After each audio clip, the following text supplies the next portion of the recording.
Hi అండి. అందరికీ ఏంటి ఇన్ని పెట్టానని చూస్తున్నానా? మనం మిరియాల రసం చేయబోతున్నాం. అది ఎలాగో తెలుసా? ముందుగా కుక్కర్ పెట్టుకొని ధనియాలు, జీలకర్ర, మిరియాలు, ఎండుమిర్చి. ధనియాలు, జీలకర్ర క్వాంటిటీ 1 టేబుల్ స్పూన్ తీసుకున్నానండి. టమోటా, ఉల్లిపాయ 1, 4 వెల్లుల్లిపాయ రెబ్బలు, కందిపప్పు 2 స్పూన్లండి. ఇవన్నీ కుక్కర్లో వేసుకొని ఒక గ్లాస్ నీళ్లు పోసుకొని 2 విజిల్లు తీసుకోవాలన్నమాట. చాలా మెత్తగా ఉడకనివ్వాలి దీన్ని.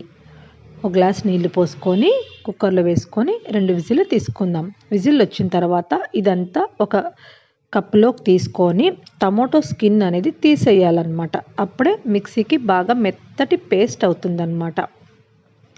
ఇక్కడ చూడండి విజిల్ వచ్చేసింది.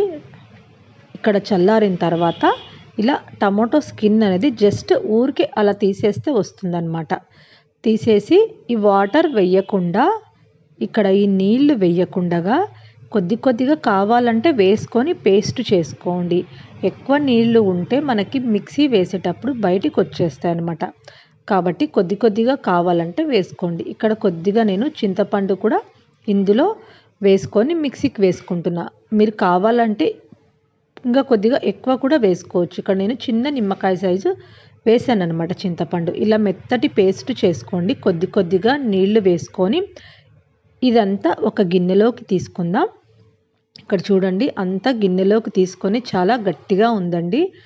మనకి ఇది ఎంత పల్చగా కావాలనో అంత నీళ్లు పోయండి. 1 గ్లాస్ నీళ్లు సరిపోతాయా, 1.5 గ్లాస్ నీళ్లు సరిపోతాయా, దానికి తగినట్టుగా నీళ్లు పోసుకోండి. ఇప్పుడు ఈ క్వాంటిటీ నేను చేసే రసం 4గురికి సరిపోతుందండి. ఇందులోకి మనం కొద్దిగా బెల్లం వేసుకుందామండి. మీకు బెల్లం వద్దు అంటే వేయకున్నా పర్వాలేదు, ఘాటుగా ఉంటుంది. ఏమంటే పిల్లలు తింటే కొంచెం స్వీట్గా ఉంటుందన్నమాట బెల్లం వేస్తే. కొద్దిగా ఉప్పు, పసుపు, కొత్తిమీర ఇవన్నీ వేసి బాగా కలుపుకొని స్టవ్ మీద పెట్టుకొని మరగనిద్దామండి. 5 నిమిషాలు మరగనిస్తే ఒక పొంగు వస్తుందంటాం కదా మనం రసం పెట్టినప్పుడు.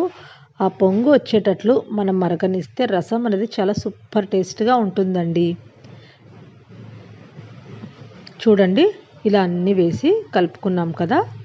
ఇప్పుడు పొయ్యి మీద పెట్టుకొని మరగనిద్దాం. చూడండి ఎలా మరుగుతుందో. రసం పొంగొచ్చింది, చెప్పాను కదా ఒక పొంగు వస్తే చాలు అని. ఉప్పు సరిపోయిందా లేదా మీరు ఒకసారి చూసుకొని మళ్ళీ సరిపోకుంటే కొద్దిగా ఉప్పు వేసుకోండి. ఇక్కడ మనం కొద్దిగా నూనె వేసుకొని పోపు ఒక్కటి వేసుకుందాం ఇందులోకి. ఇంకా ఏం వేయక్కర్లేదండి. కొద్దిగా నూనె వేసుకొని పోపు వేసుకుందాం. నేను ఇక్కడ మిరియాల రసంలో కారం వేయలేదండి. అప్పుడు ఎండుమిర్చి వేసాను, మిరియాలు వేసాం కదా, అదే ఘాటే మనకు సరిపోతుందన్నమాట. చూడండి పోపు వేసుకుంటున్నాను. మీరైతే మీ స్టైల్లో ఎలా చేస్తారో నాకు కామెంట్ చేయండి. నేనైతే ఇలా చేస్తాను. రసం అనేది చాలా సూపర్ టేస్టీగా ఉంటుందన్నమాట. థ్యాంక్